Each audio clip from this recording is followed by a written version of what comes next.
I see this all the time with new people at the gym. The first time they get in front of a bag and they get a little bit of confidence and they start throwing punches and they're really going for it. They're putting a ton of energy into it and they're getting a sweat going. But then when you sit back and look at it, you think to yourself, what are they actually hitting? Where would those punches end up on their opponent? And 9 times out of 10, it's going to be off their opponent's shoulders, off their arms, off their guards in general.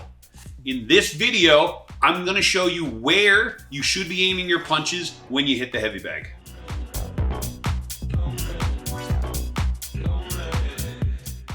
If you're new to the channel, I'm Michael Foley. I'm a former longtime member of the Canadian national kickboxing team, former Canadian champion, and I've been a kickboxing coach for 25 years. I'm going to break this down into 2 sections. Top 2 targets for the head and the top 3 targets for the stomach. It's a lot easier to visualize this on this type of heavy bag. We'll get started with this one and then we'll move it over to the long plain bag. The 3 body targets I want you to look at. The first one is on this side of the rib. So assuming my opponent is orthodox right here, my target for this punch is going to be right here behind the lead elbow. So right here on this side right here. So I'm going to catch a little bit of the side and some of the lower ribs, including the floating ones. So I'd set that up with a body hook and it looks like this. So my opponent's slightly side on to me here. So I change levels, step across my front foot, and then rip a body hook right here. My second target would be to split their guards. If my elbows are in tight right here, I'd want to punch right here between the elbows, and I'm hitting just at the top of the stomach, just below their diaphragm, to help disrupt their breathing. And I'd set that up with this punch. Standing in front of my opponent at jab's length, I change levels by squatting down. I step on a diagonal line with my front foot. I turn over and I'm throwing a straight right to the body. My third body punch is right here. It's on the liver. So it's at the top upper right corner of the stomach and just below the ribs right there below your pec. So it's right here on this side. So you set that up with a liver hook. It looks like this. So I throw this off a 1-2 and then dip my shoulder and rip it to the body. I have a whole video dedicated to the liver hook and another video dedicated to the top 3 targets for the body attack. There's 2 types of punches that we're going to use for attacking the head. One is going to be distracting and then the other one's going to be for going for the knockout. In combat sports, I'm not allowed to hit to the direct back of the head, back of the neck area. I'm not allowed to hit there. So my targets are limited to anything basically on the front of the ear and below the cheekbone for my knockout shots. And then my distracting shots, I want to put them to the eye socket and the nose. If we're looking at Bob here, I want to aim my punches for anywhere here along the jawline. It's general to think about aiming for your partner's head as the full area of their skull, but what I'm actually aiming for is just at the top of their neck, and I want to isolate my punch to just hitting the jaw. I don't want my fist to connect with any other part of the skull because the skull's a big, strong bone that's going to absorb some of the power.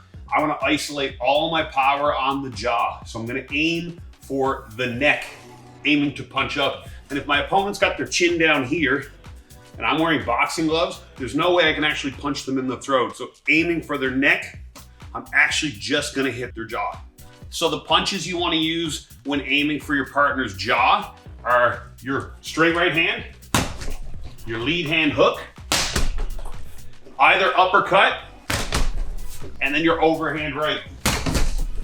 And the last thing you would target is distracting shots or blinding techniques. So if you look at Bob here, if the 2 of us are gonna have a stare down right now, the closest part on each of our face to each other is our nose. That's why punching somebody in the nose is so effective. If he's a trained fighter though, the closest part on his head to me would not be his nose, it would be his forehead, his brow. So how I do that is I pull my chin back and drop it and roll my shoulders forward.